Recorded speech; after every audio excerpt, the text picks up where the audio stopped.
All right, and we are live. Good evening, ladies and gentlemen. It is 2100 on a Friday night, and that means it's time for the Brushfire Mind. My name is Christopher Lowry, and I'm not even going to bother introducing the hosts right now because we've just got so damn many of them tonight. It's been a big week, busy week, and we are going to be talking about Brexit. We're going to be talking about the government here doing the sit-in on your tax dollars. I mean, come on, how pretty is that? So we literally have a situation in our country right now where the left is freaking out about gun control following a mass shooting. A mass shooting where the shooter called 911, declared his allegiance to ISIS, stated that his intent was to kill homosexuals because they're homosexuals, to further extend his allegiance to ISIS, and for some reason our main people in power, our Democrat-led nation, just can't say the words Islamic extremist, jihadist, or any of that. So following that, we have uh, uh, the Democrats all of a sudden decide that, okay, we need to start using, and this is they've been saying this for a few years now, we need to start using the no-fly list as a no-buy list. If you are on the no-fly list, the terrorist watch list, that you shouldn't be allowed to buy a gun or own a gun. That's We talked about this a bit last week. We're going to get into it a little more tonight because we had the whole sit-in this week. Here's the thing about the watch list. There are no guidelines. There is not an actual set of guidelines that explains how one gets on the watch list. It's done completely without due process. Uh, no one who goes on the watch list is informed that they have gone on the no-fly list until they try to fly. So you're unaware that you're on the no-fly list. And the no-fly list is literally just a list of names, first and last, occasionally middle, generally just first and last. There's no physical description. There's no birth date. There's nothing. There's no other identifying information on the list except for a person's name. So when the name John Williams goes on the list, that means, John Williams is on the list. Every John Williams in America is on the no-fly list. And for each and every one of them, they have to go through a process of adjudication to remove themselves from the no-fly list, and then carry a letter with them or whatever to avoid further complications with the no-fly list. And there are no plans to remove people from the list based on that. It's especially interesting in the case of the name John Williams, because John Williams refers to, in this case, most probably, and they can't even tell us this for sure, but most probably, to a man who is a known, not suspected, but known terrorist who is black, in his mid-60s, and last known to have left the United States 20 years ago and never have to return to the U.S., and suspected to be dead. But they will not remove that name from the watch list, which means that everybody with that name stays on the watch list. Total abdication of due process and completely unacceptable. Tradgedy has had a video flopping around the Facebooks and the internet lately where he's asking the question, which other rights are we happy to chill without due process? Are we comfortable saying you no longer have the right to free speech until you get it adjudicated? How about this one? Do you no longer have the right to the Fifth Amendment? Do you no longer have the right to not incriminate yourself because we've decided without due process to suppress that constitutionally guaranteed right, that constitutionally enumerated, naturally guaranteed right?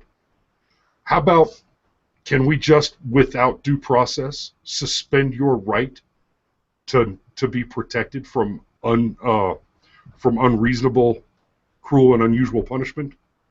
Of course not. Of course not. But somehow we have legal entities, we have a legislative body, and we have an administration, and the better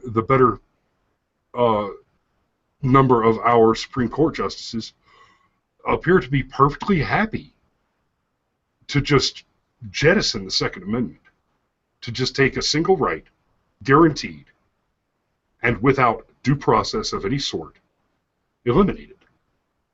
Now, let's consider for a moment the situation with the sit-in.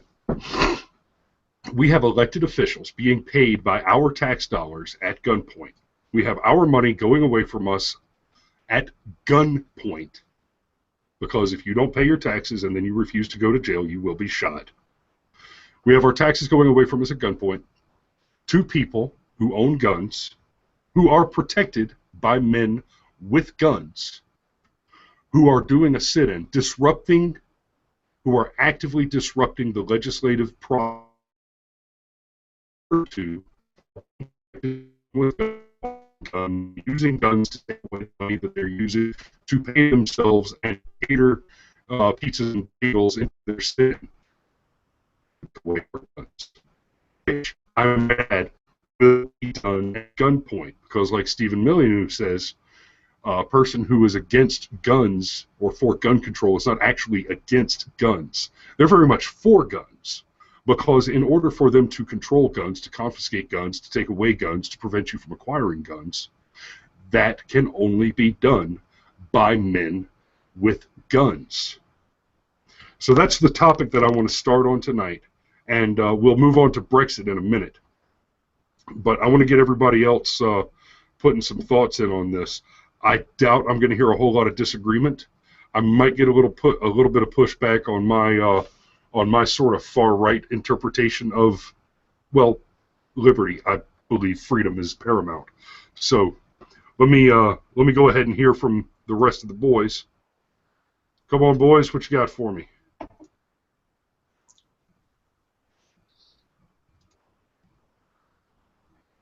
I mean, the majority of us are going to be on the same page as you. We may not be quite as far right in our thinking of the left, but we're all on board with what you're saying. Do you have a specific question, a specific thing that you want us to address?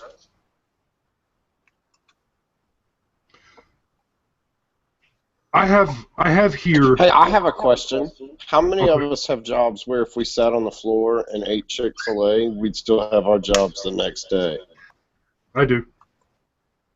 Catered Chick-fil-A.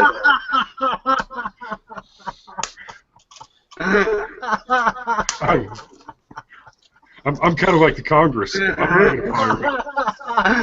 Crispy, you just said it. Well, I just think it's all. I think it's all ironical that they're going to sit here and have a sit-in right about the time the gays get blown up by some Muslim fellow. They're going to try and take away those people's right to go get guns, and so they can defend themselves. And the news articles are coming back saying that the gay people in that community, at this point, they want to arm themselves. And so, you know, it's the Democrats throwing some of their constituents under the bus yet again. I think culturally the real question is, do you wish there had been a few members of the Pink Pistols at Pulse that night, or don't you? Because I do. I don't think 100 people would have been shot if there'd have even just been a couple of armed civilians there. I can guarantee you there wouldn't have been. Well, let's look at that shooting that happened up at the military base. That psychiatrist, nuts for that 5.7 pistol, right? He ended up the thing being shot by a civilian cop, right? And he ended up having about 175 rounds left over.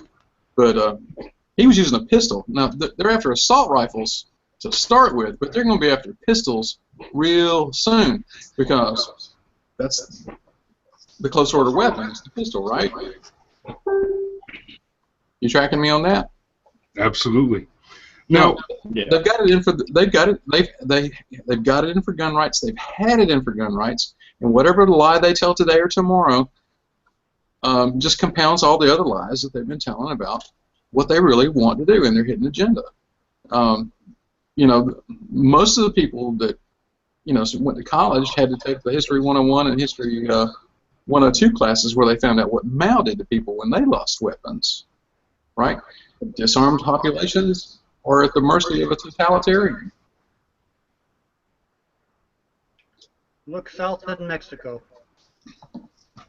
In Mexico, they have very strict gun control laws. You are not allowed to own a gun in Mexico. Now, we all know how peaceful Mexico is. Why, there are no killings in Mexico at all. Because without any guns, there's no gun killings, right? That's why all of us are trying to cross the border into Mexico, John. Yeah. How can a country that has very strict gun laws has 5,000 Mexicans killed a year by guns? Why don't all those criminals turn in their guns?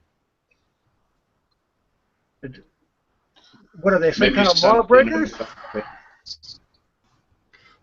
I mean, Say that again. You show if you keep asking questions that don't have answers. They have Throwing it out there. I would. to use Go ahead, John. How's it worked out for them? Well, it never works out. But you know what? I have a proposal. Okay. Let's just assume that the Second Amendment only applies to hunting and protecting oneself and one's property and one's family. Okay. And let's assume that we can implicitly trust our government to the ends of the earth. The Second Amendment need not exist. We need not be prepared to defend ourselves against a government which is never going to be oppressive. Okay? Now, how about we go with that assumption and we create a government organization with more than 10,000 employees with the help of the FBI, the NSA, the CIA even, with the help of military as well, to some extent, with the help of every police and sheriff's department in this country. And let's take those guns away from those criminals. And you know what? Let's do it with the Border Patrol too, our super effective Border Patrol. Let's make sure they're stopping every single assault weapon that's entering this country. Okay, and we pay attention to all of the manufacturers around the world. We know where all the guns are coming from. We have hundreds of thousands of people trying to take guns from these wrong people. These people who should not own guns. These felons. These people who wish harm onto people. Let's call it.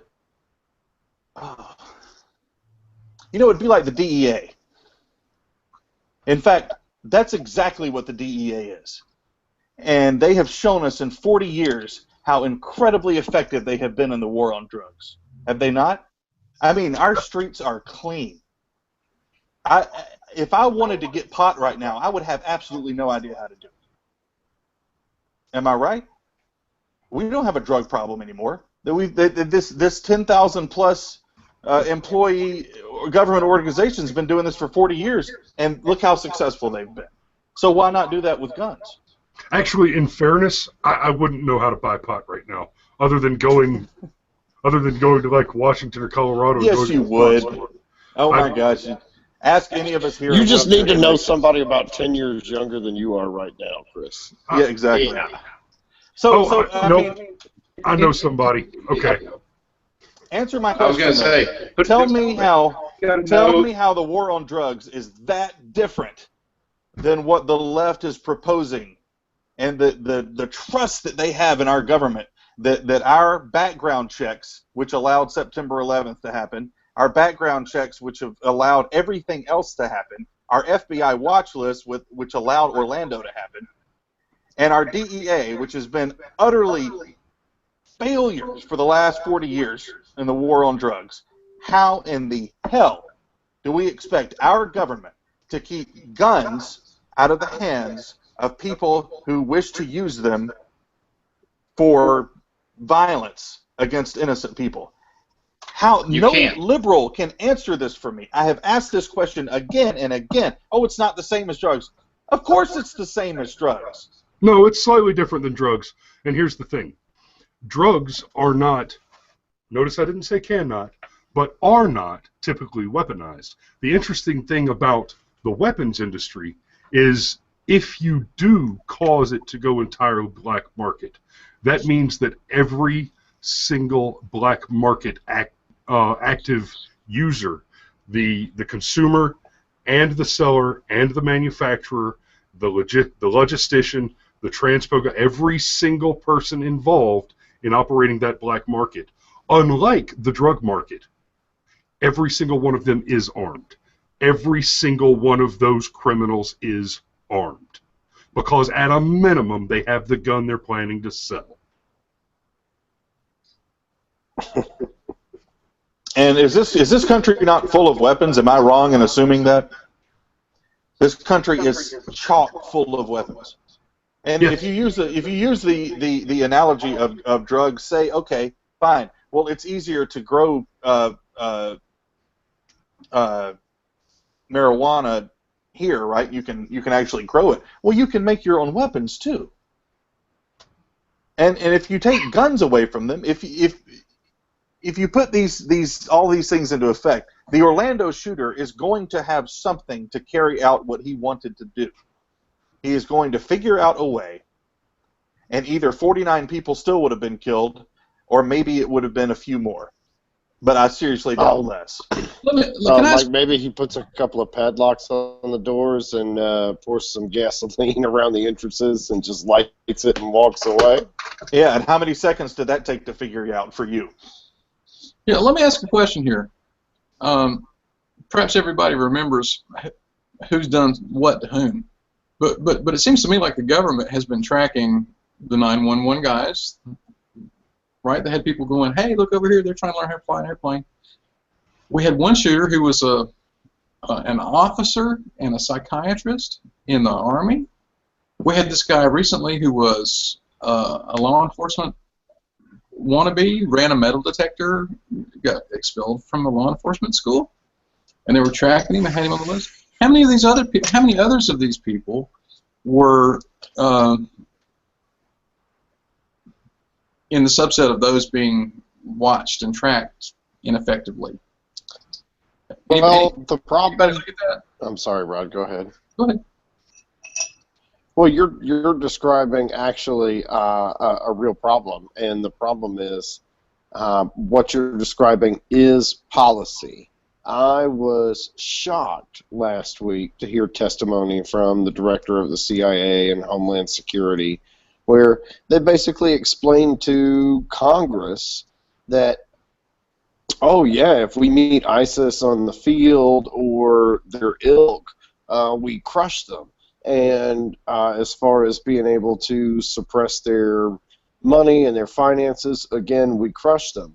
But when it comes to this, what Chris describes as amorphous warfare stuff, they run circles around us. And the reason why they do that is because it is a matter of policy to say that these things, yeah, it's a red flag that a guy from Pakistan that goes to a certain mosque is learning how to fly airplanes and is posting all this hateful stuff on Facebook.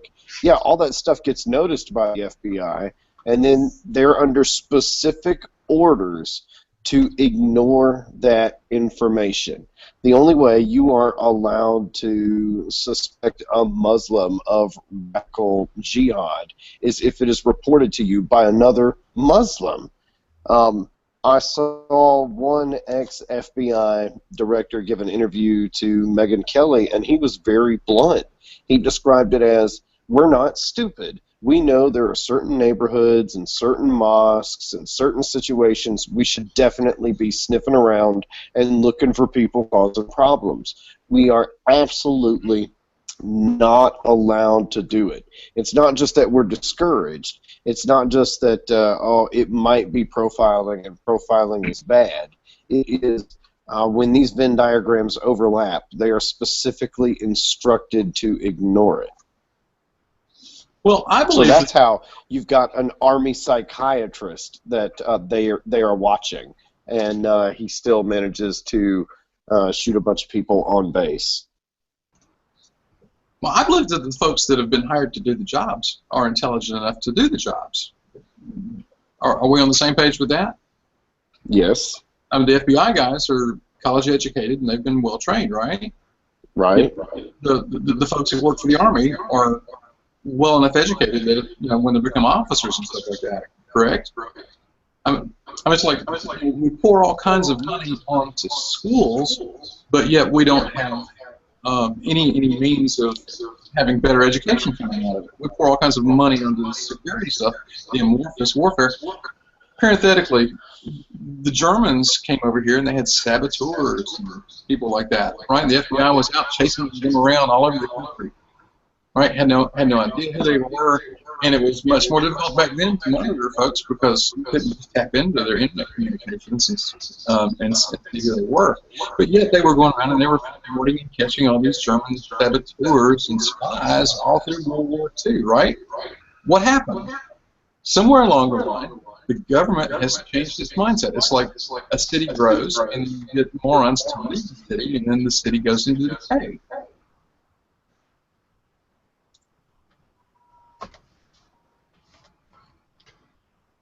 Yeah. It is definitely a change in mindset. All right, boys. Okay. In World War II, we deliberately targeted the enemy. We deliberately even had anti-Japanese and anti-Italian and anti-German propaganda just to make sure we were all on the same page. And now it is the exact opposite. When a Muslim commits a crime, there is this rush to explain that the fact that they were Muslim had nothing to do with it. They were Not disturbed, they were whatever. Well, they complain about all these guys are getting put in jail for violating laws. Okay, well, guess what? They got convicted, right? Is something wrong with those convictions? Is there something wrong with the laws that they were convicted under? They say, well, let's legalize all kinds of drugs. Okay, you think that's going to stop them from violating the laws that put them in jail? You think they're in there just for puffing on some marijuana cigarettes or something? No, no, no. They're in jail for worse than that. If they were just doing drugs, they would have gotten probation, right? The ones that go to jail are doing stuff that's a little bit more serious than having a little joint in their ashtray. Right? You would hope that's the case. We don't know anymore. That's the problem. People who are smoking a joint are the ones that are getting let go, and the ones that are out there moving truckloads of this shit are the ones that are getting busted. But sometimes you hear about all of these arrests that cops are making where it is an ounce or just slightly more. Well, one of the Supreme Court decisions that came down this week was that they basically stopped somebody and asked them for their identification for whatever reason. Right? Y'all remember hearing about that? I definitely want to talk about this. Did you look further into it, Chris? Because there was that fishy sound to it when Steve Rodenmoyer first told us about it. I have not gone beyond reading the snippets of the dissent and the description. But here's the gist of it that I got so far. So what we have is this guy's walking out of a house that the cops are watching because they got an anonymous tip called that the house is a drug den. So this guy comes walking out of the house, and they stop him. They stop him, and they detain him, and they pull his record.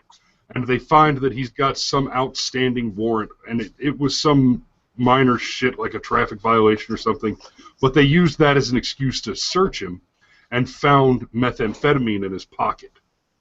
Now, obviously, the fact that he had meth on him, under the laws that I don't agree with, because holy shit, is it your body, put whatever you want into it. Oh my God, there are people out there that argue you're allowed to murder babies because it's your body, your choice. Fucking let them take drugs. Let them eat cake. What the fuck ever. But anyway, they grab this guy, they detain him, they search him, they find meth in his pocket, and that's what they arrest him on. And the Supreme Court decision has been read in the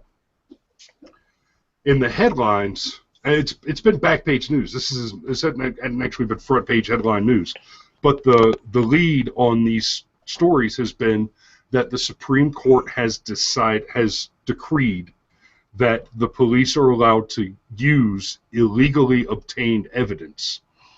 I'm a little shaky on this one because it sounds to me like the guy pretty much gave him probable cause when he walked out of the drug house.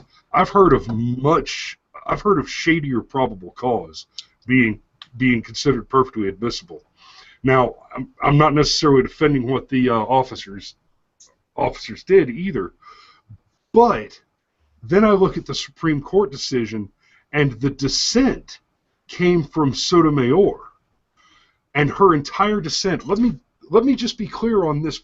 This is a white guy that walked out of the drug house. So a white guy walks out of the drug house, gets stopped by white cops, is found to have meth on him, and they take him to jail for that. And that's what happened. A white guy was stopped by white cops. Sotomayor's dissent was, this is going to disproportionately affect colored people and the poor.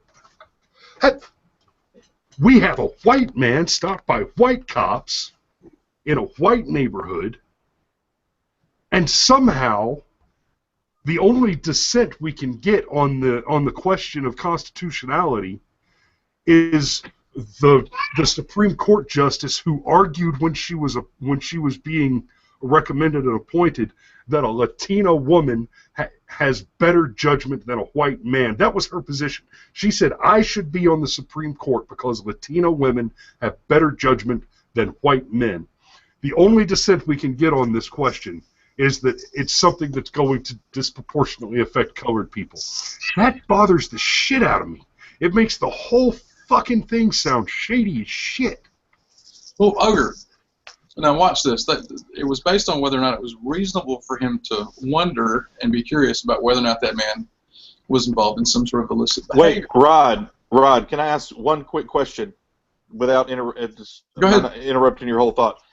Do we know the interaction, how the interaction played out with the police? Did they request to see his ID and he acquiesced? Did they say we need to look at it and he was bullied into it? Because that makes a big difference in how this thing was carried out. Well, they did an ID check and then they came up with outstanding warrants. A required ID check, or did they ask him, and may we please see your ID, and he showed it to him? Do we know that? I don't know that many situations where a cop says, I need to see your ID, you don't give them your ID, and that works out very well for you. No, but they have to. I mean, that's part of the law. Unless they have actual reasonable doubt or a warrant, they have to ask. Now, yes, you're right. They'll make life a living hell for you and just start grilling you and trying to make you nervous and trying to make you give it up anyway. But they have to ask that. But the reason it's absolutely against the law not to. The reason for the controversy was because someone maintained that it was unreasonable for him to presume that this man was buying drugs in that house. And I mean, I would have to say that it was reasonable for him to think, well, there goes a guy that's buying drugs. People running in and out of the house, blah, blah, blah.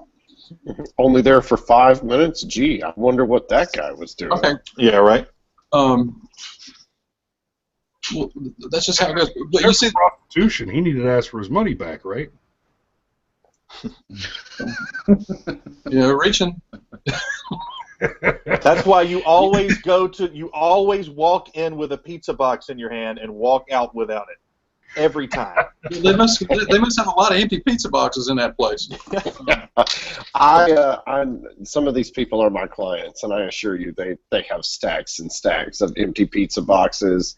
I have one house that I actually pick up insurance payments for that they have just got a ridiculous amount of Bojangles chicken boxes. I mean, it's almost obnoxious. But let me make my one little point, and I'll go quiet for a minute.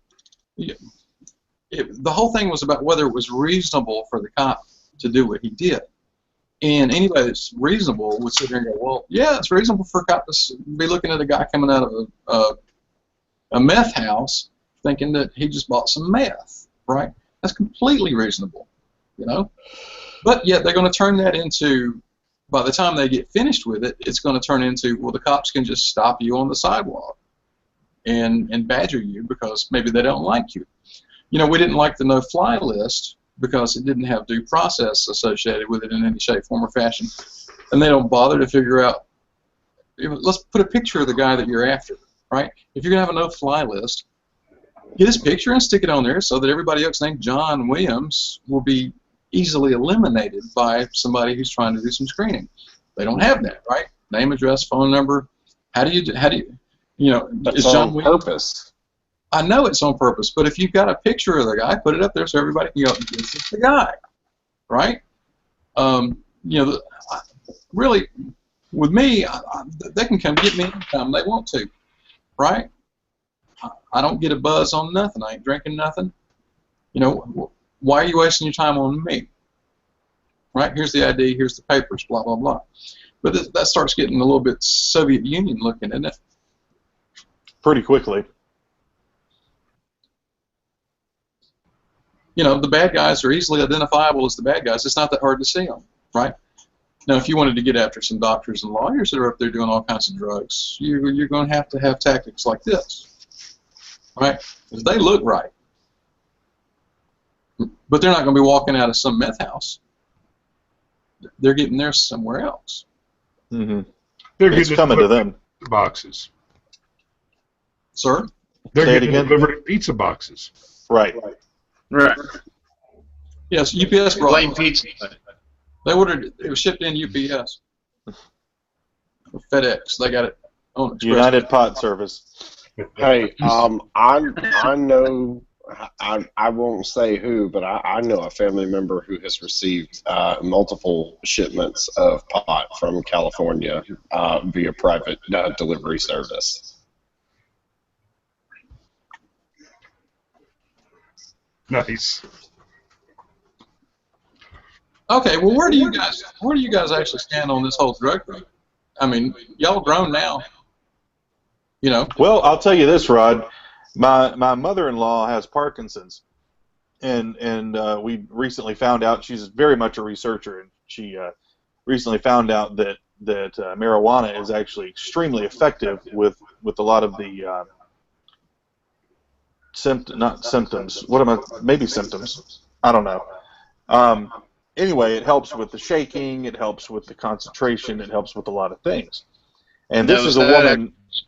Is that smoking a joint, Kate, or is that the marijuana? I think it is actually smoking. I mean, I think you can ingest it in other ways, but I think smoking a joint is actually the most effective way to take it in to have this effect. Well, I'll give you illegal uses all the live long day, right? Yeah. Medical use, where it's going to stop somebody from having seizures and stuff like that. Well, the problem is, though... or make some little girl's life a lot better, do it.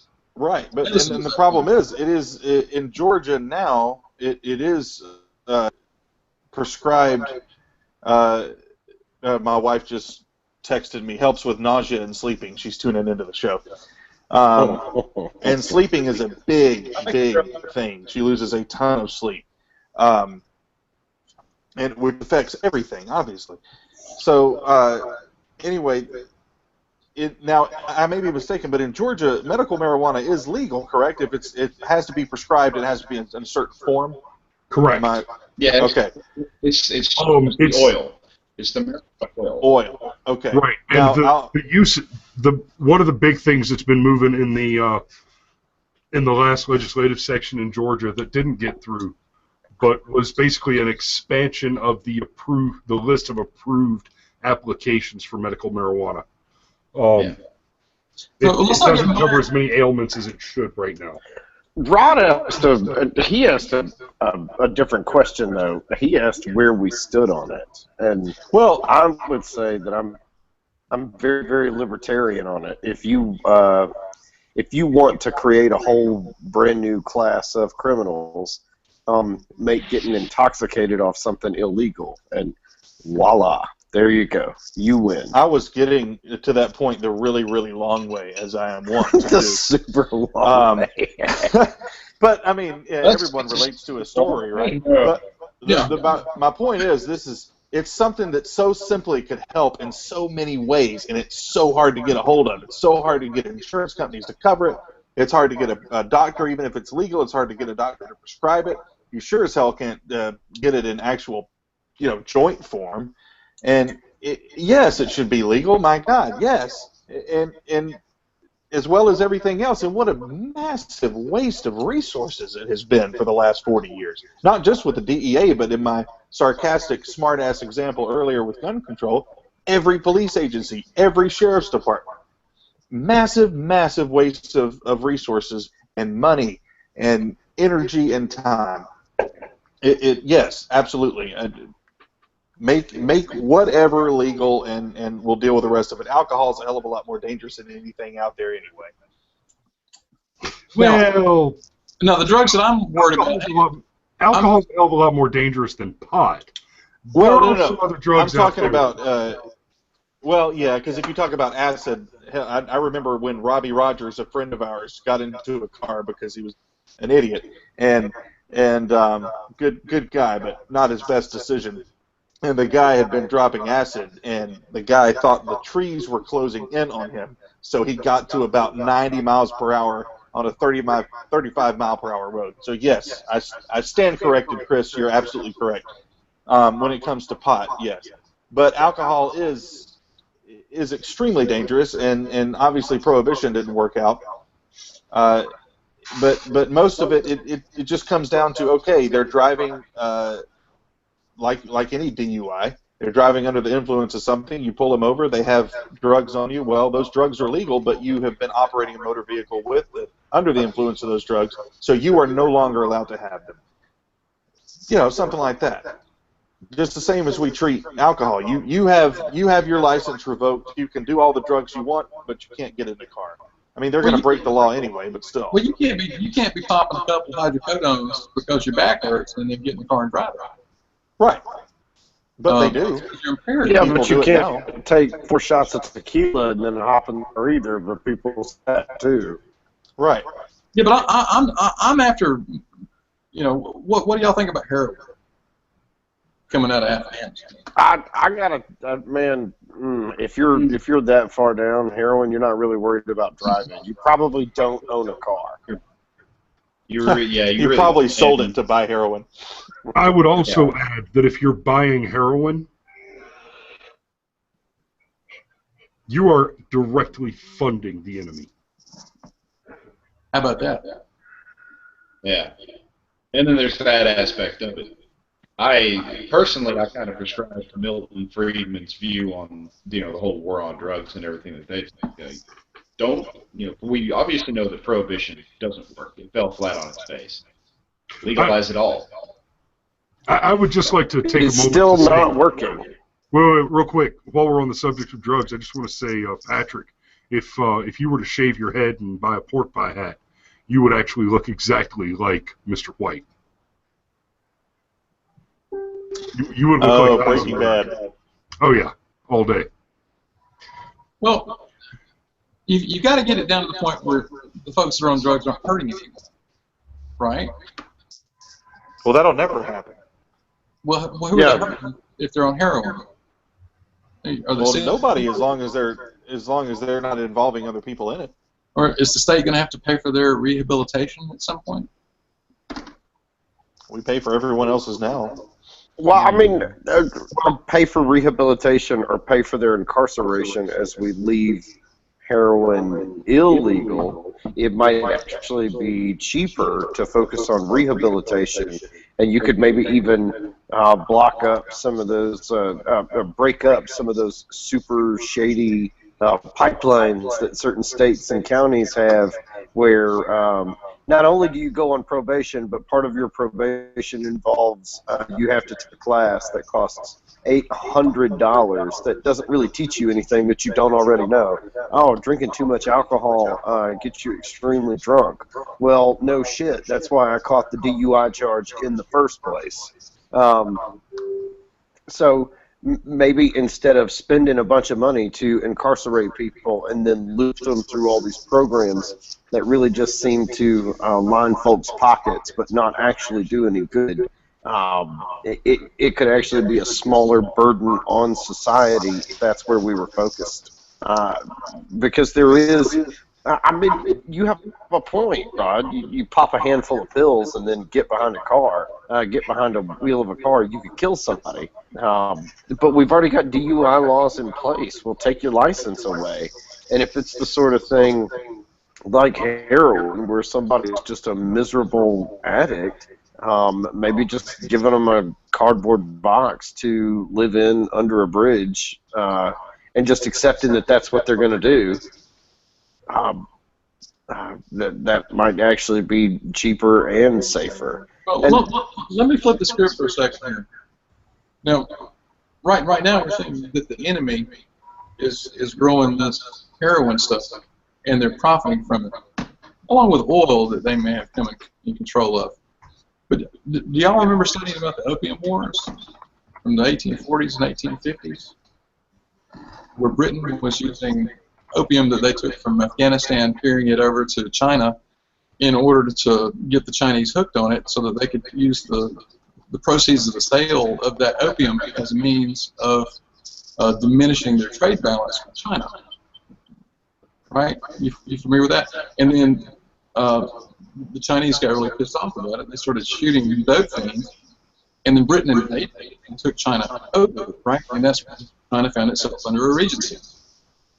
Right? Remember how that worked? Now, at some point, this Afghanistan opium problem got put into the genie bottle, right? But when we went into Afghanistan on, what was it, 10/7? Right? It was 10/7. That's when they started the bombing of Afghanistan after 9/11. Yeah.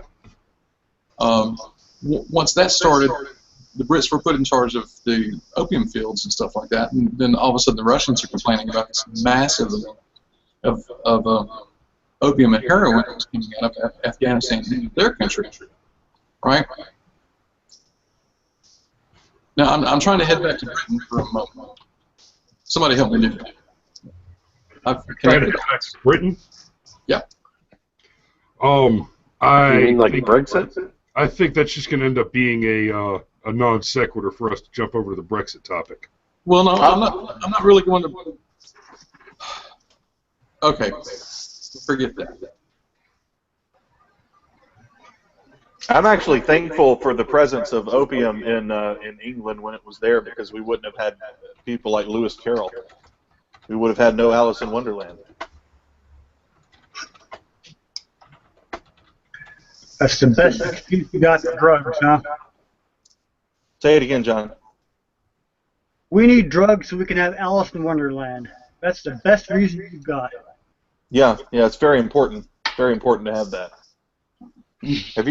Have you ever read Alice in Wonderland?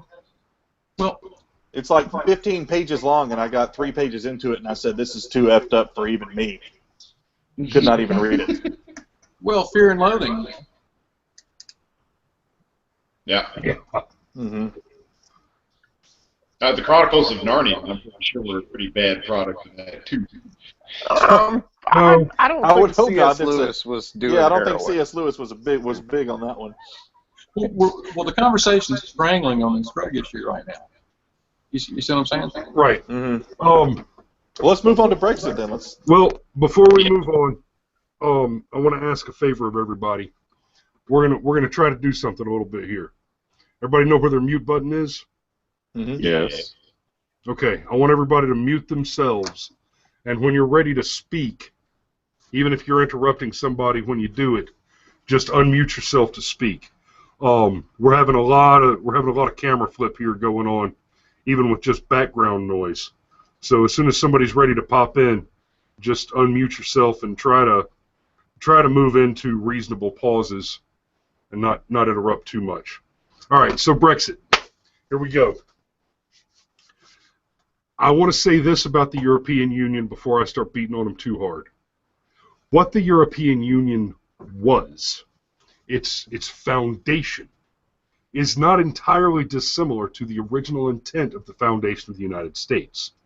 Because the European Union itself, the EU, was less a government and more of a collaborative organization between sovereign states, a confederation. Thank you, Rod.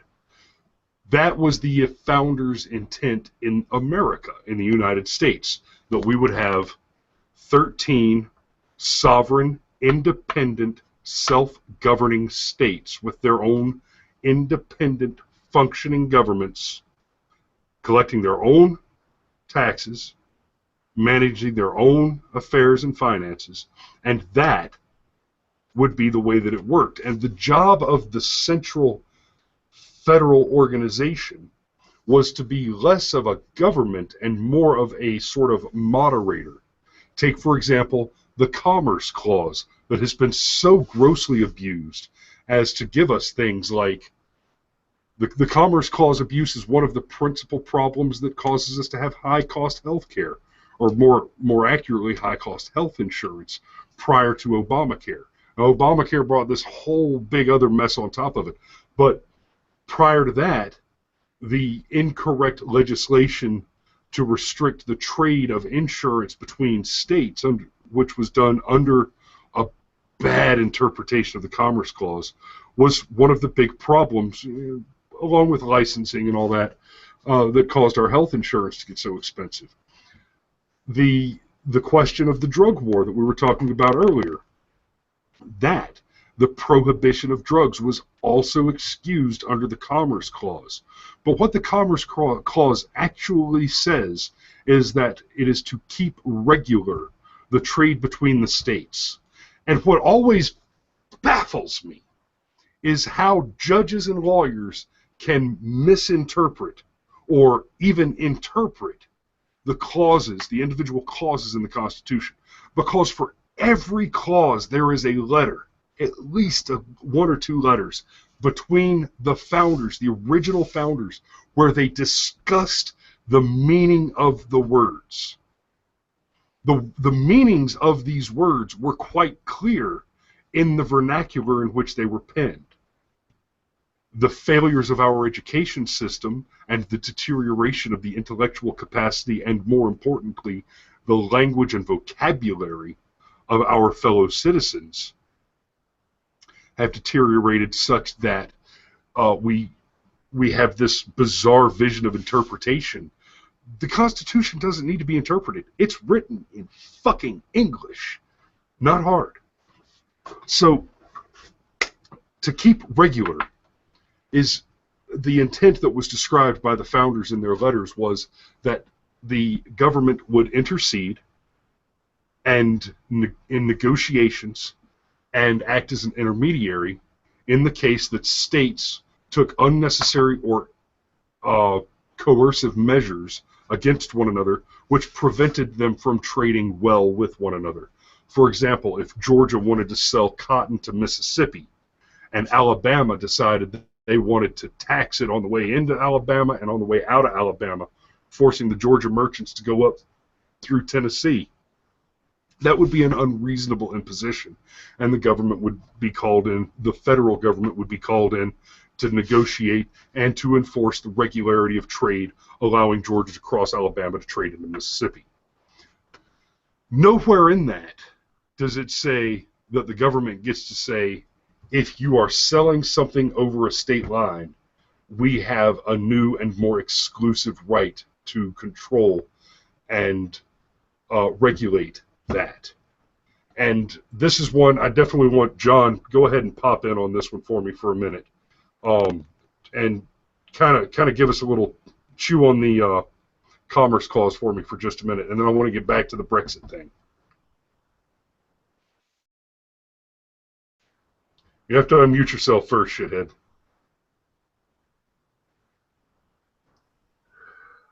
Your interpretation is pretty good. The trouble is, and particularly since the 1930s, the Commerce Clause has been used as the wedge by which self-declared progressives have decided to create a new America on the ruins of the old. To them, the Constitution is an obstacle. And because they are progressive and know more about how the world really ought to be, they are going to progress right over the top of the Constitution and all over all those Americans who have come to rely on the Constitution.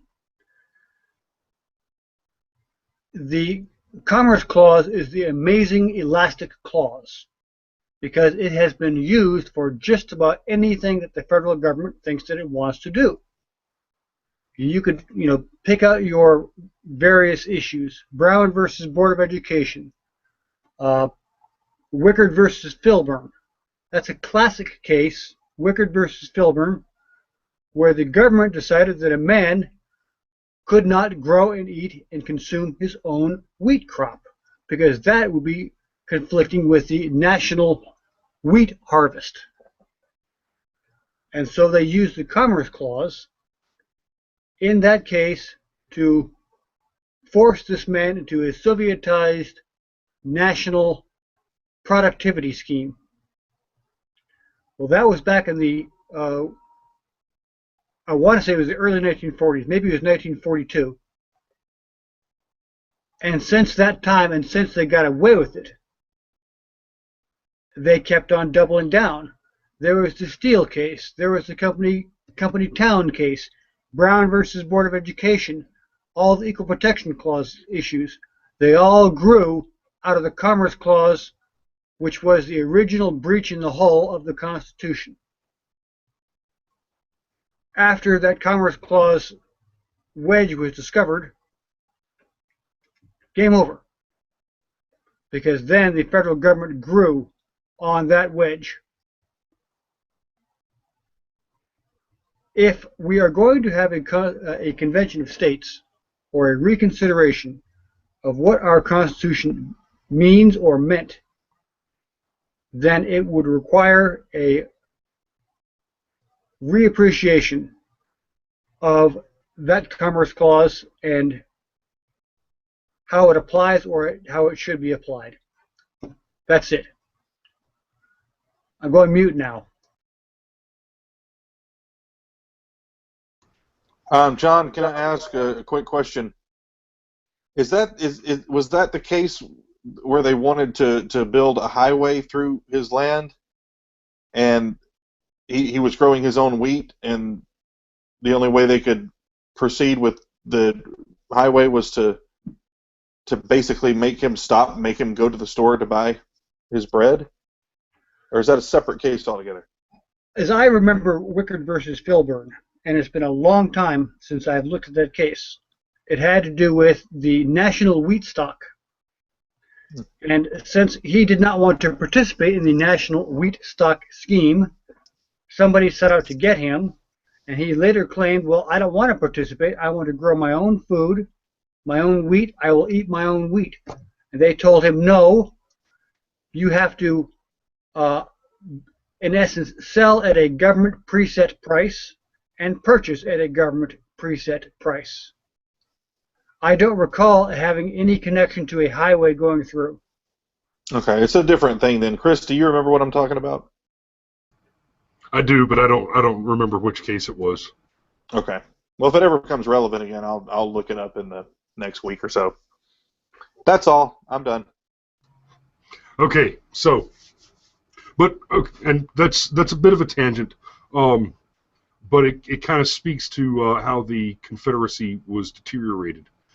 Now, the reason I mention it is what the EU began with was kind of the same idea, the individual separate nations, which became a sovereign state.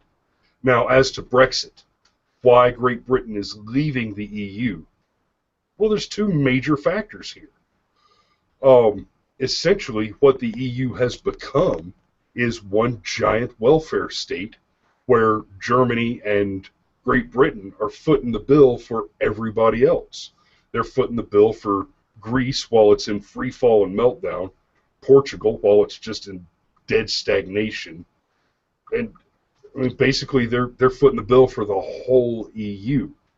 Now, here's something that's interesting about that, and that is we've got Bernie and Hillary and Obama all talking about what fantastic examples of successful socialism the various members of the EU are, and now we're seeing, oh, the guys that write the check to make that happen, they're bowing out because they cannot afford it anymore.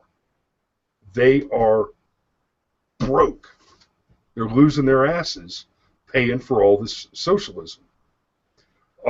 If you remember last year, there was a vote in Scotland for Scotland to leave the UK, and that vote failed. And a large part of what happened there is the Scots decided that they were not ready. They weren't in a position to pay for all of the socialism that they've become accustomed to. most especially the centralized healthcare system. They wanted to stay and keep using the what do they call it over there? The HS anyway the HSA or whatever. So basically, like Rod says in my comments over here, it's a blown partnership.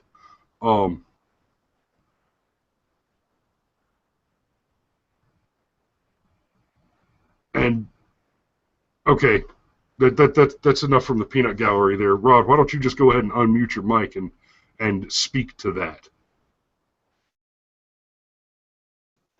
Okay. Here we go. What am I speaking to? Greece hiding their financial failures.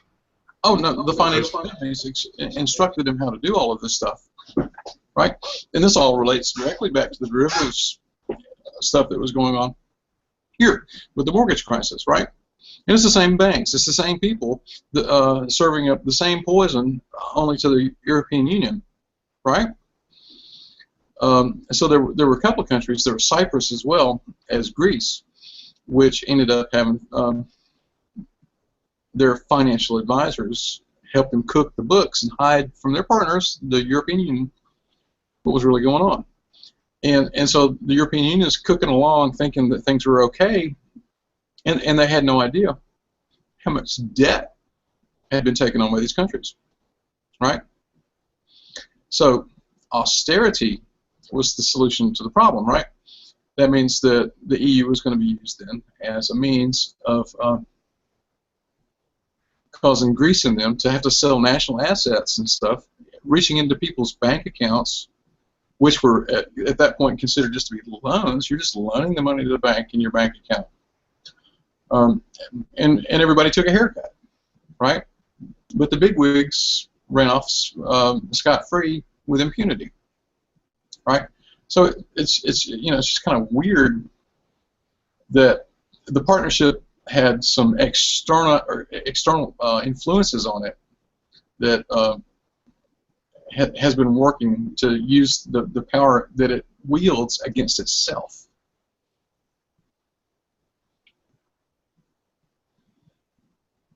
Does that make sense? Yes.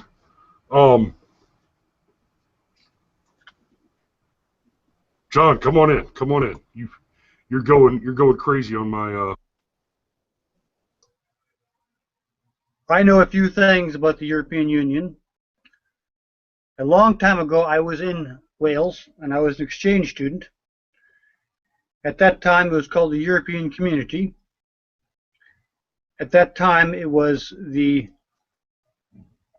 were grand things ahead for the European Community. They were going to be a new United States of Europe,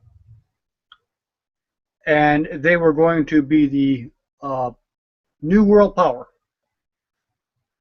I was in a class called it was called the Politics of the European Community, and I found myself to be the lone dissenting voice sometimes, asking why the European Community didn't just allow a free market approach instead of a bureaucratic approach. At that time, there was lots of information about how European chocolate had to be a certain standard or it was not considered chocolate, how European beer had to meet certain standards, and so on and so on and so forth. In other words, if a British beer manufacturer wanted to make his own style of beer, he was forced to apply European standards of what constitutes beer, or he could not sell it as beer, because otherwise he might put a Belgian beer manufacturer out of work. That was the idea. John, let me point out for a second that rather than being the United States of Europe, they were more closely resembling a Soviet in what they were doing, because the Soviet Union was broken up into it was comprised, excuse me, of all those different states, like Tatarstan and places like that. And so they were copying that more closely than they were the United States model, right? Yes, You know what they were doing? That's correct. They said they were talking about United States of Europe and we're going to be a big economic power, but they did not seem to be approaching it the same way that an American would, which is why I was always at the center of every discussion about the European community, because I was the American voice shouting in the wind while they were all rushing into bureaucracy and regulations. But there were, at that time, no conceptions that a European Union would sooner or later need an army. And they would also have to get away from regulating things to death. Because in essence, if you allow your European Union to be a gigantic regulatory scheme, then that same Belgian beer maker can hold everybody else hostage to his beer standards. And that's exactly what happened. The British fishing community was destroyed by the European Union standards. Now they were talking about building some kind of a European army here in 2015 or 2016, but it's a little bit late. Their last chance of having any kind of real political weight was back in 1995 with that Yugoslavia issue. The European Union made some noise about, well, this will be our opportunity to keep tabs on Europe. They completely failed, and then the United States came in and solved the problem for them with NATO. I'd also like to point out that they've always had this North versus South thing going on. The European Union should not be one union. It should be about 4 or 5 unions. It should, if you really wanted to be smart about it, look at what worked in the Middle Ages. There was a Hanseatic League, and there was also a Lombard League. That worked. That was a North versus South. That same split was where the Catholics and Protestants split.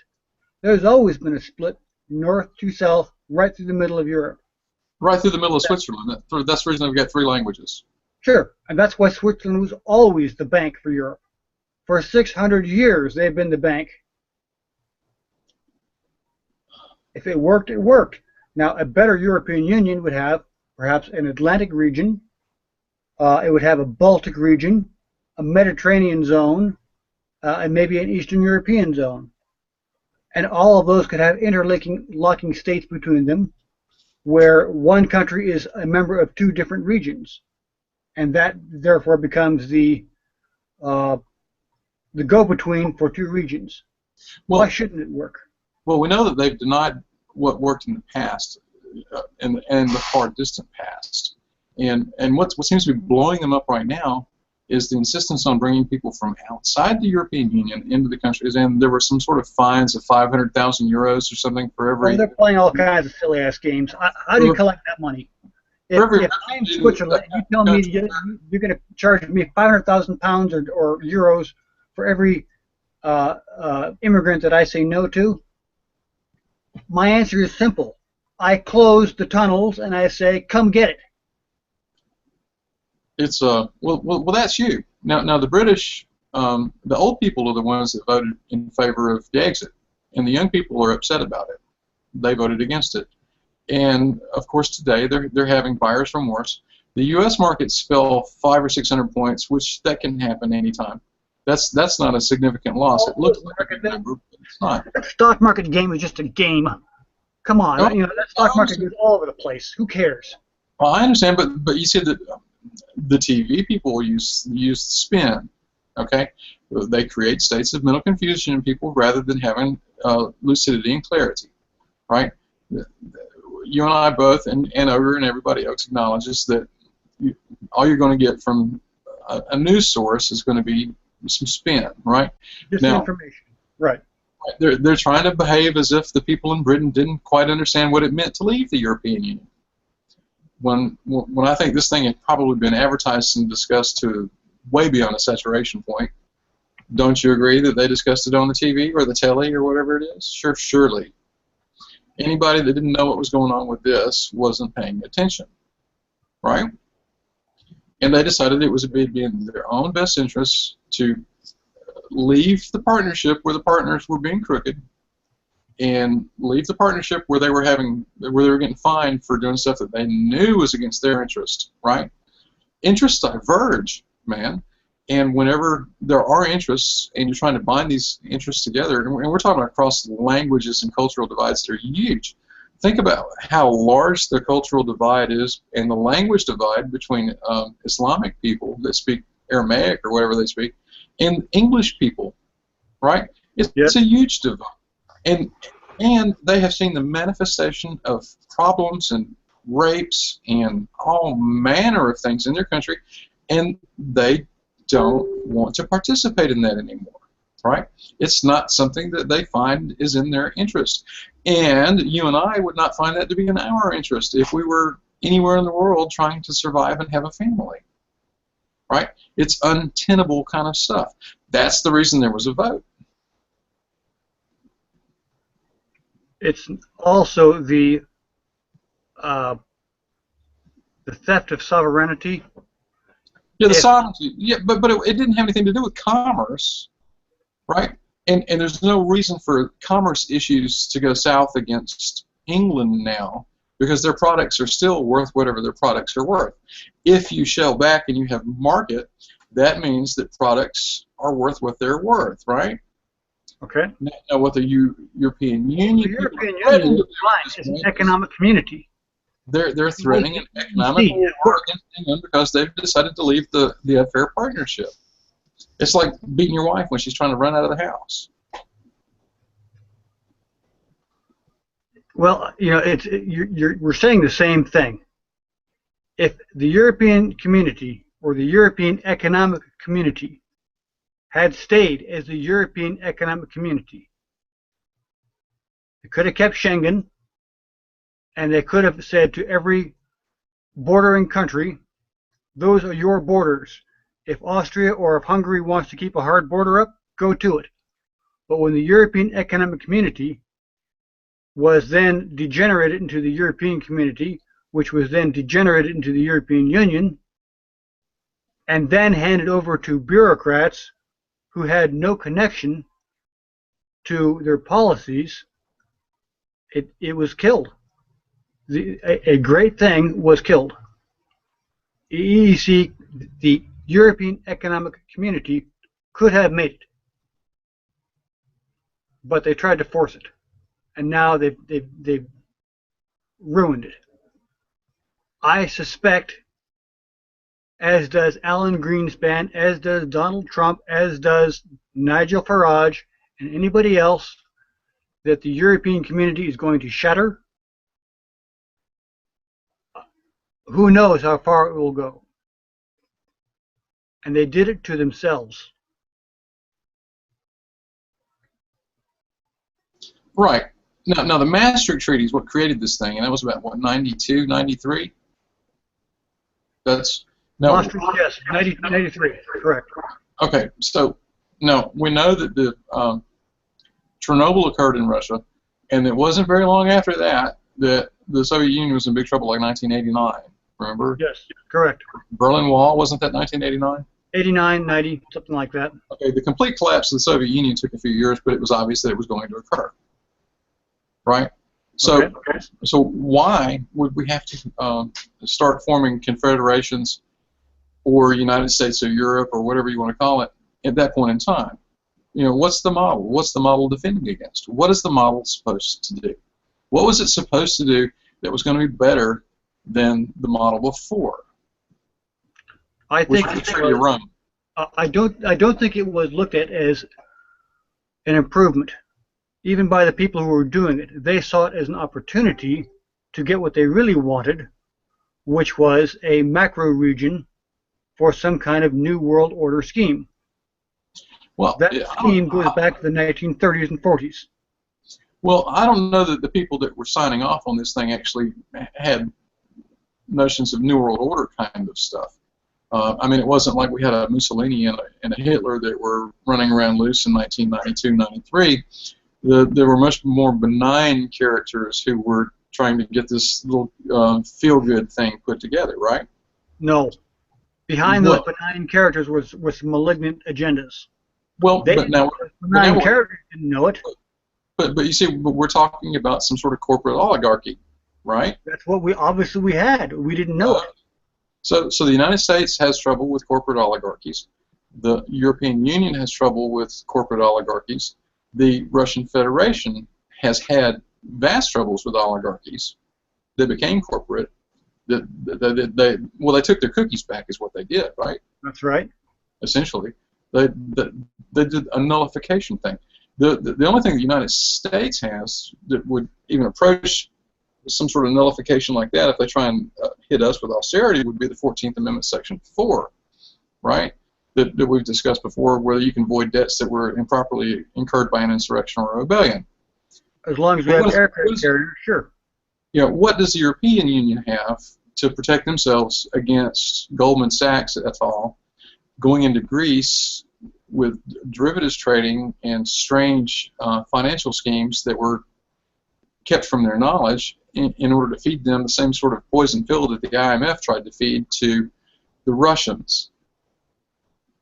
What's the big difference in between the poison pill fed to the Russians that they voluntarily accepted out of faith and good grace, and this thing that the New York banks were trying to do to the European Union from the underbelly? And then somewhere in the midst of all this comes this big Muslim problem, the refugee crisis, that somehow they're responsible for trying to solve, and it's going to cost you 500 euros for every head that you try and send back. Aren't there more prudent ways of dealing with refugees?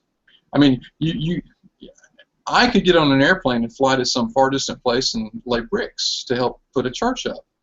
Or I could donate the amount of money that it would cost to get on the airplane and fly some great distance, and they could hire 10 people at the local wage and build the whole church just for the price of the ticket that one guy would have to spend. You see what I'm saying? There are scales of efficiency, and so it's hard for Greece to be as productive as Italy. It's not going to happen. Greece is not going to be as productive as Germany. It's just never going to happen, right? They've got too many things that they would have to overcome, and it's just a thinking thing, because if they could overcome their own thinking limitations, then they could become productive, right? I don't know that Greece has any kind of raw materials, et cetera, but they have human capital, right, that they don't know how to use. We have human capital here in Chicago that can't refrain from murdering each other, and the literacy rates in the United States are becoming bizarre, aren't they? Like 86%. We're going the wrong way. It depends on how you define wrong way. What are you looking for? Are you looking for drones, or are you looking for citizens? Wrong way stuff leads. The kind of wrong way stuff I'm talking about, I'm talking too much. The kind of wrong way stuff I'm talking about leads to grown people voting against the EU. It leads to people in the United States wanting to vote for somebody like Donald Trump, right? Of course, he's the lesser of two evils, but my God, look at what the evil is that he's lesser than. Yes. You see what I'm saying? And the folks on the TV were pointing out that the guy that was the main proponent for the British exit and Donald Trump sounds very similar in their talking points, right? Yes. Now, we could side by side that stuff, because this is obviously a discussion that could be expanded more. But Lowry over there looks like he's got something to say. All right. I had something else I wanted to ask about, but then you dumped on Trump a little bit, and so I've got to ask the question, Rod. Really, I still don't understand what the problem is with Trump. I don't understand what people don't like about Trump. I understand what left-wing nutburgers don't like about Trump. He's white, rich, and successful. And I understand Cade's position that we've discussed ad infinitum. But on the meat of the subject matter, what's the problem with Trump? I mean, he's an asshole. That's the only problem I can think of. It's the only thing wrong with him. Well, in my book, we don't know what he is. Okay? Now, we know that he's heavily educated, right? He went to the Wharton School. He's got the degree from Wharton, which probably puts him in a better position education-wise to be leading this country than any of the other folks who even attempted to run. Just because of the credentials that he has to start with, the basic education. That's where Rifkin teaches, right? The Wharton School. But we don't know where his allegiances actually lie. Everybody thought that Obama's allegiances were going to be lying with hope and change and all this kind of stuff, and we're going to do what's right, remember? And he got people to help him, support him, and vote for him based on he was going to turn away from the neocon crap, right?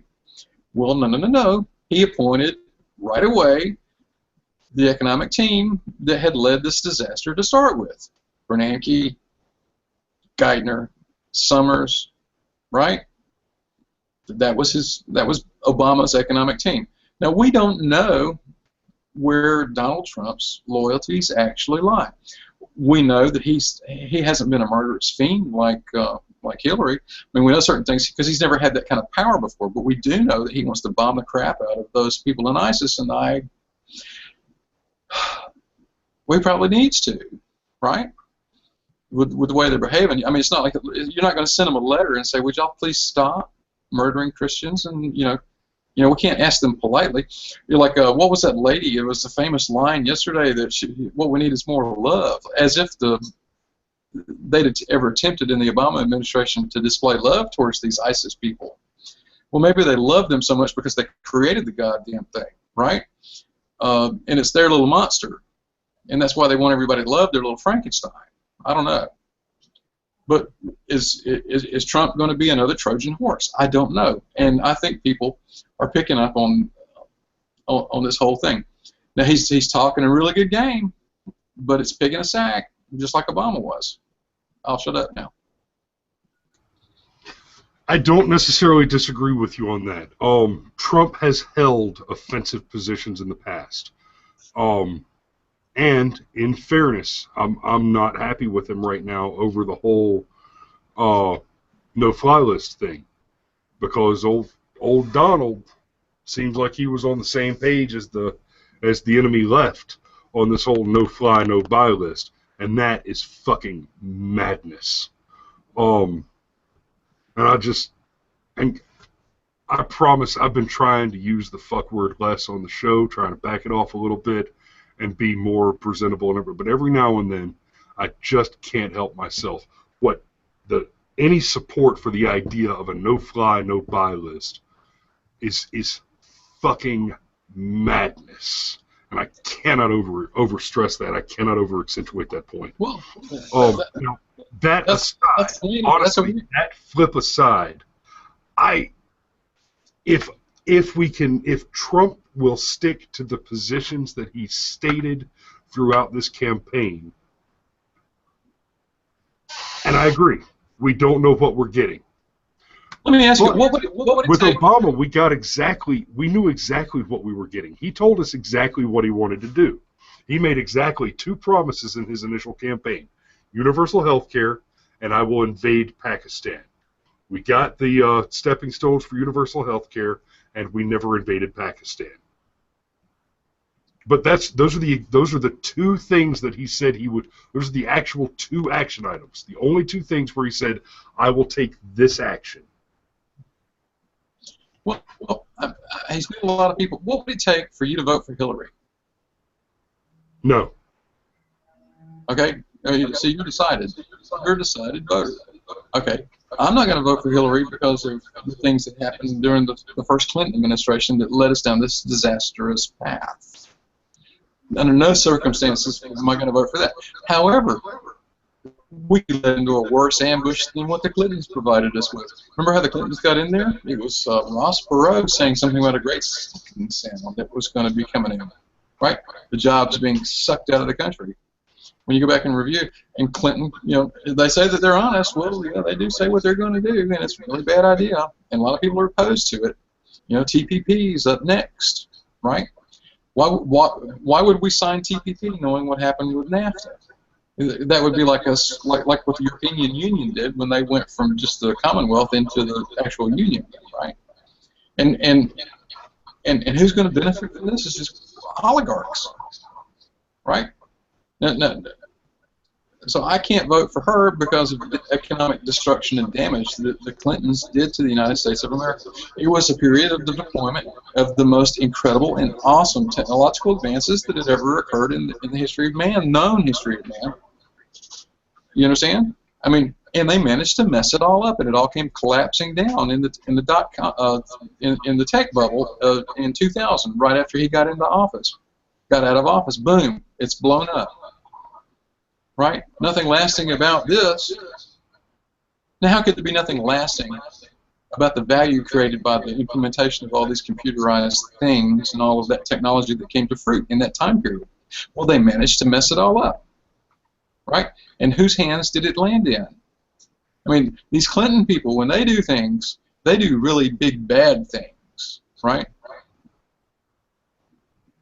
And people's retirement accounts are just obliterated by the kinds of things that Hillary Clinton wants to do. And I mean, if we had anybody else as president that didn't do any of those things, then what would have happened to people's retirement account balances?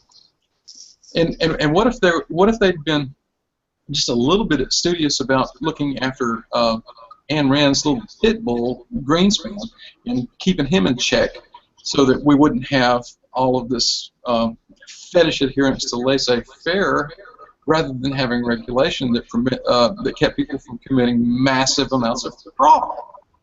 You see, nobody believes in fraud, but they believe in laissez-faire. Where's the balance? You and I don't believe in fraud, right? What's the purpose of having a country?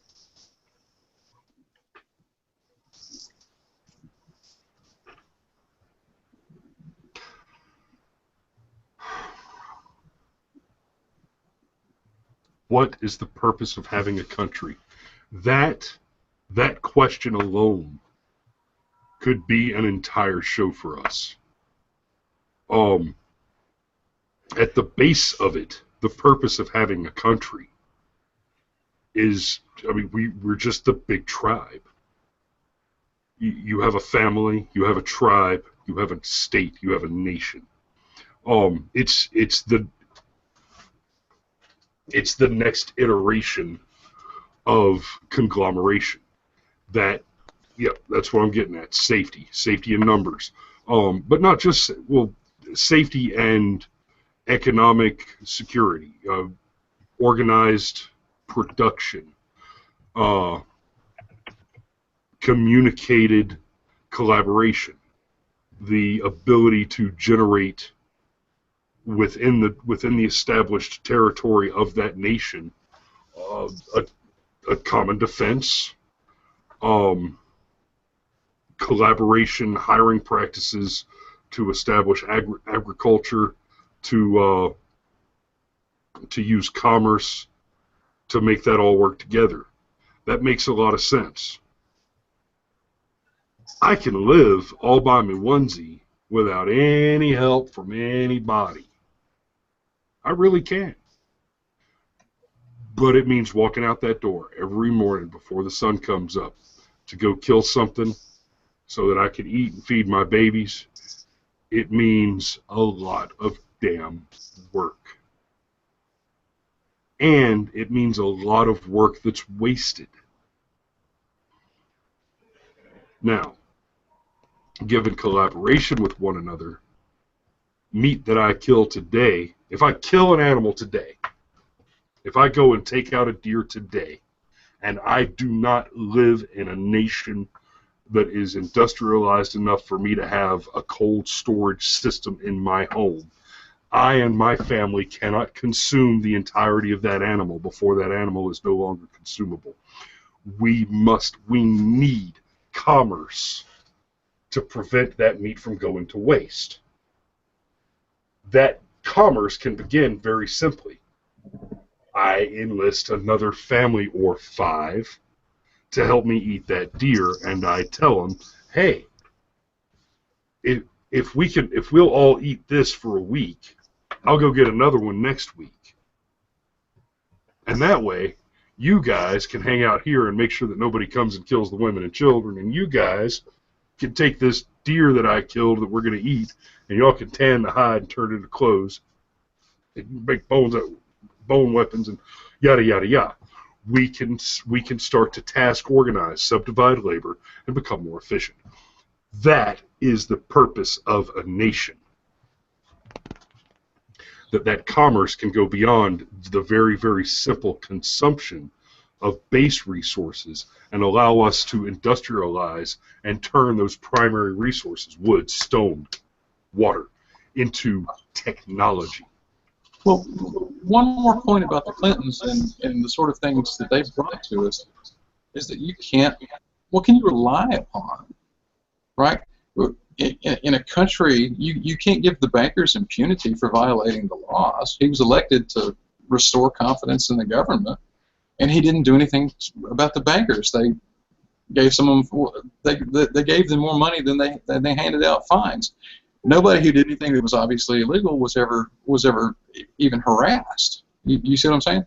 It was a great big impunity thing that they were selling, right? People have to rely upon. There's something you got to be able to rely upon something, right? Your family unit, your clan unit, the people you went to school with, people you know. Certain standards of conduct which are requisite for somebody to be a member of a damn republic. Okay? And if you can't adhere to the standards of conduct that are required for being a member of a republic, then you shouldn't be in a republic. You should be somewhere else. Now, the Muslim folks that we're talking about here have proclaimed as loudly as and often as they can that they will never allow themselves to be members of our republic. Right? You can't force them on me, because they've rejected everything we believe in. All they want to do is take our asses over and then cut our little heads off if we don't do what they say.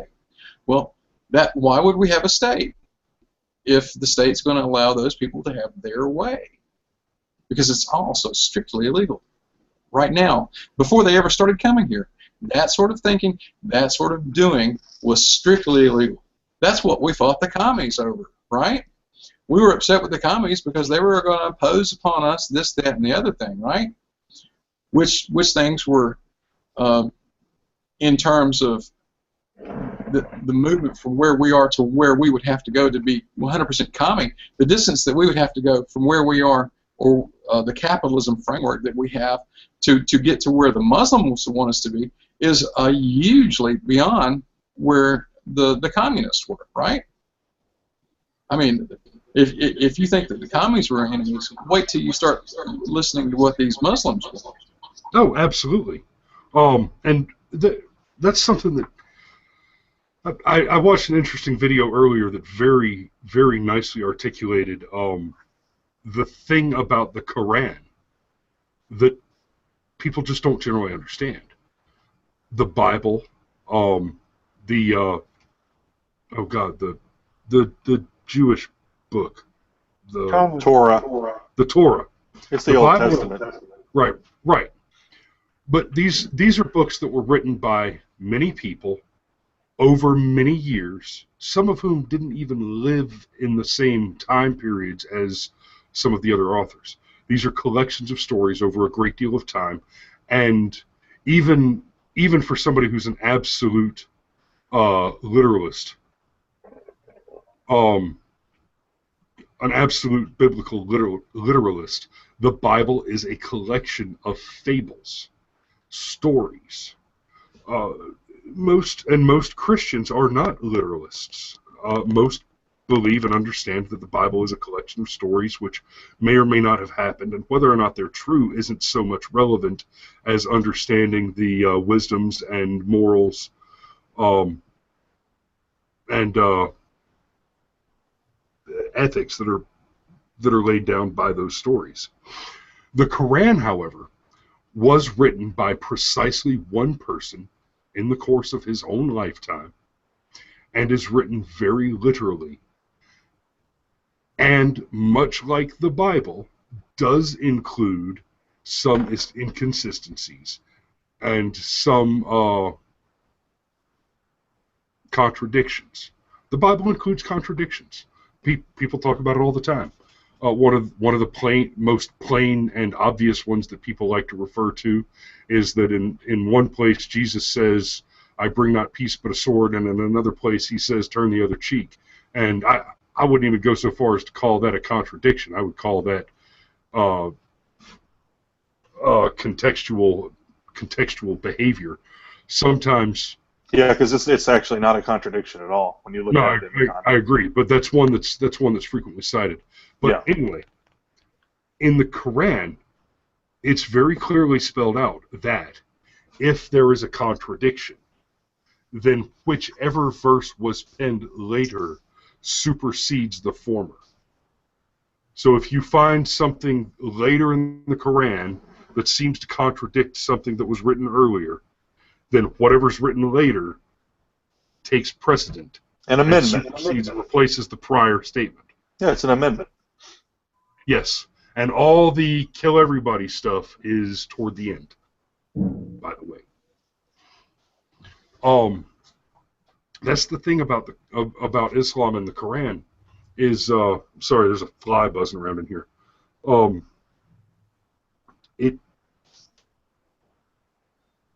The book itself very much demands an absolute entanglement of the faith, the economy, and the government, and that's the pushed implementation of Sharia law, which they seek to do.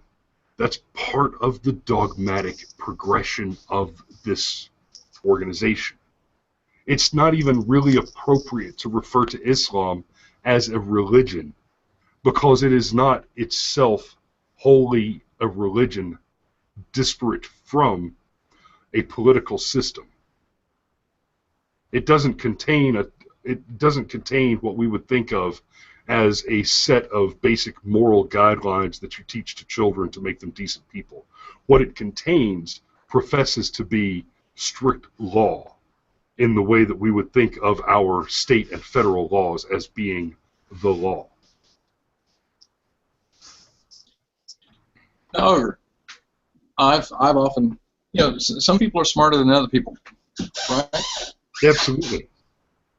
I mean, some people that just, they're real smart, and they see things that other people do not see, right? Okay, they're going to live their life, by and large, in some peaceful fashion, and they're going to understand how to have society and structure things. People who aren't quite so smart, these people then write laws so that they can describe to them the things that they find from the higher plane. You see what I'm saying? So the laws are kind of to encourage people that you don't do these things, because if you do those things, then that's going to produce an environment that's not conducive for you reaching this higher intellectual plane. You understand? So some people can function without any law whatsoever. I don't need a law. Do you need a law? No, and you're describing Socrates, philosopher king, in the Ladder of Happiness. Well, I'm kind of doing Colbert too a little bit, I guess. Yeah, but right. the law was set down by your parents. If your parents were responsible enough to teach you the difference in right and wrong. But not everyone has that. And I've been thinking about this the whole time you guys have been talking about, especially when Chris was talking about what is a country. I worked at a bank in DeKalb County, which has some of the largest refugee and and immigrant populations anywhere in the United States. And they all had very interesting subgroups. And they talked about the subgroups that they had in their various countries. We had a large Jamaican population. And one of the ladies that I worked with talked about in her community, they had a pot that everyone threw money into this pot. And when something happened, somebody lost their job, somebody got sick, hospitalized, someone died, and they had to have funeral expenses, things like that, they would pull from this pot. And that is, I mean, that's great. That's fantastic at a community level. When you can trust everyone to give equally, that this guy, John is putting in as much as Sally is, maybe not as much actual money, but they're putting in the work, they're putting in the effort, and that's fine and wonderful. The problem with the left is that line of thinking stays as the population grows. And what Chris was talking about with what is a country? Why do we need a country? That you brought up, Rod. That changes with the diversity of the population and the simple numbers. When you can no longer rely on everyone to put in what they say they're going to do, and not to take advantage of the system, not to say lose their job and say, you know what, I don't want to get another job. I'm just going to take the rest from this pot, and you guys can continue to feed and clothe me. And what was my point? I don't even know where I started on this one. I think you just made it. You're talking about people gaming everyone else and taking advantage of their goodwill, which is what happened with the UK in the EU. Suddenly, Greece and Portugal are sucking all the money from this pot, and they say they want out. And now we're looking at the quite probably the dissolution of the United Kingdom, to the point where England and Wales may be the only sovereign. What would be called the United Kingdom would just be two countries, basically. Northern Ireland would become a part of the Emerald Isle altogether again. Scotland would form its own nation, jump back on the bigger kid on the playground, which is the EU, and still have someone to be a part of. And then France, you may end up with England and Wales as one thing. France is talking about being right behind them as well. Right. They're tired of the community. They're tired of having to put everything into the pot, and they're beginning to learn, as every Marxist, socialist, and communist nation and group has ever learned, which is that it does not work on a large scale. Now, can I jump in for just a minute again? Absolutely, go ahead. Okay. Now I've got these thoughts and images of the creation of Medicare and Medicaid back in 1960 something, 65. Those people, the poor and the old, are the ones that the insurance companies didn't want to insure because they couldn't make money off of them. That's why those bills were passed. Okay. Now who's being unfair to whom? Is it that some sick old lady is being unfair to someone, or sick old ladies in general? Are they going to the doctor too much? Is it poor people that don't go to the doctor until it's just absolutely too late? Are they the ones that are sucking the blood out of folks? Or would it be the pharmaceutical companies and the health insurance providers and people like that who are overcharging like hell for $600 for a Tylenol? Now who's doing what to whom? In that regard. Now, we were talking about educated people. Stalin was educated in a seminary school, right? He was highly educated. And then he just went nuts, Hitler was going along, and he was fairly well educated too, wasn't he? He was a painter. That was his background. But he had economic thoughts and stuff like that that were rather revolutionary, and they had turned the German economy around without war, right? But then at some point in time, he lost his little cookies, right? And he started killing people, right? Now, who's doing what to whom? Is it the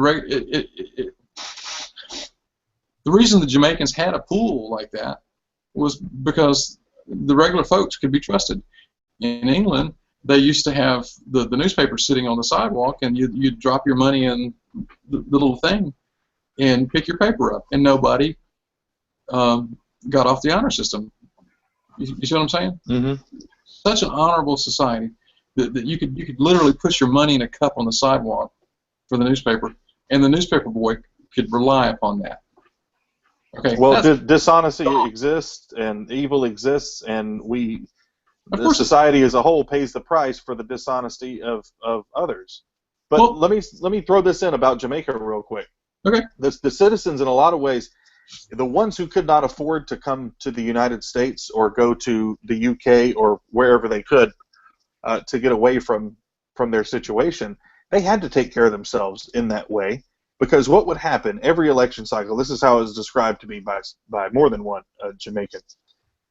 Every election cycle, there would rise up a new sort of Obama type, hope and change. I represent you. I'm from the slums of Kingston. I represent you. I know where you come from. I am your voice in the government. I'm going to represent you, and you won't have to worry about anything anymore. And then what happens is that they're all gung ho for hope and change. And he gets into office, and he starts to taste the sweet honey that he was not afforded when he was living in the slums in Kingston, and he learns this is the way things are. And if you make things the way you promised them to be, you will not have this sweet honey. Congress. This sweet honey comes from the labor, the broken backs of the people, and I mean that's communism. That's socialism in its resultant form. Like they may not have gotten to it in the same way, but it ends up being an oligarchical type of society where it's just a few people living off of everyone else, and they are the privileged people. And so these communities had to do things to take care of themselves. They had to form little cliques of communism in their neighborhoods in order to provide for themselves, because their government sure as hell wasn't doing it. Well, I suppose everybody's kind of read the New Testament a couple of times. Most of it. Pass the thumb through it, right? Now, Big Daddy Jesus was floating around down here, and who was he complaining about? He was complaining about governments that weren't representing their people, right? He was complaining about government corruption, right? Throw the moneylenders out of the temple. It's the only violent act of man apparently ever did. Right? That should be instructive to people. Who was he complaining about? People say that they don't like what the New Testament has to say. I'm like, well, what part, what that man had to actually say is so disagreeable, right? Mm-hmm. You see what I'm saying? Now, I've had discussions with atheists and people like that, and they're always quoting the Old Testament on me, and I'm fine. Okay. When you get to something over here that Jesus said that's just so wrong that you can't take it, it's going to make you vote for Hillary. You know. Now, I'm not trying to convert everybody tonight. I'm just trying to point out that the Christians aren't supposed to hurt anyone, right? And, you know, as the lady said, they're supposed to try and find some way to love everybody.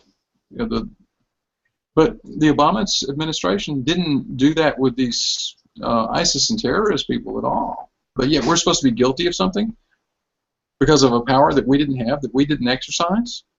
The power was in their hands, not ours, right? We gave our power to them to represent us, to do what was right, and now they come back and they say what was right, and they have not done that, right? And that's what we see happening time and time and time again, but yet it's our fault, right? That's how it's always portrayed. It's our fault because we trusted them. No, they don't want us to conclude this because we trusted them. It's just our fault. Right? You understand what I'm saying? Mm-hmm. And it's a big difference in implementation between the Islamic world and the Christian world when it comes to government. Jesus completely failed the Jews because they expected someone their Messiah to come along and to deliver them from Caesar, deliver them from the taxation of Caesar, and deliver them from the oppression of the Romans. And he did not do that. He said that is not the reason that I've come. And this is what I always say to people like my mother who, well, I'm just going to pray. I'm going to pray that Obama don't get elected again. And well, he got elected twice, so I guess you didn't pray hard enough. Well, you know, it's like what? Speaking of Jesus, there, who killed him? Well, the Jews and the Romans, and Pontius Pilate gave them a choice, right? Mm-hmm. They had a choice between this guy that was talking about don't hurt nobody, murdered somebody. Barabbas. You know, we always have to ask ourselves who did what to whom and why. You know, and you know, back in those days, they had corruption just as we do now. All republics have failed when they were usurped by a certain kind of thinking, right? Mm-hmm. That's and they're blown up, and until they give up that kind of thinking, they're done. And the only kind of republics that have blossomed, continued to blossom, and stayed blossoming are those that with a free market. Well, I like free markets, but I also love the idea of people that are elected to represent people not selling those votes. Mm-hmm. That is the central problem. If we could get our Congress not to sell votes for money or power or whatever it is, if they would simply do what they're supposed to do, what they swore they would do, we'd be a lot better off. But Rod, they've tasted that Jamaican honey. They're never going back. That's all there is to it. All right, and on that note, as we're starting to circle, it is getting close to the hour, and I would like to point out that hour it's getting close to is the hour after we usually call it a night. So we gave you 2 hours tonight, ladies and gentlemen. It's been an absolute pleasure having you. We did have 5 or 6 viewers for a little while there. It's been fantastic having you all watch. Do look us up on Facebook, Twitter, go to our Patreon account, find us on Facebook, the Brushfire Mind page. Twitter, we are at Brushfire Mind. And, of course, on Patreon, we are the Brushfire Mind. And our website, thebrushfiremind.com, look for our blog posts and relevant news. My name, again, is Christopher Lowry. This has been the Brushfire Mind. That's every Friday night at 2100. That's 9 o'clock for the rest of you. It's been a privilege and a pleasure. And until next week, I leave you with these words of wisdom. If you build a man a fire, you'll keep him warm for the evening. But if you set a man on fire, he'll be warm for the rest of his life. Good night.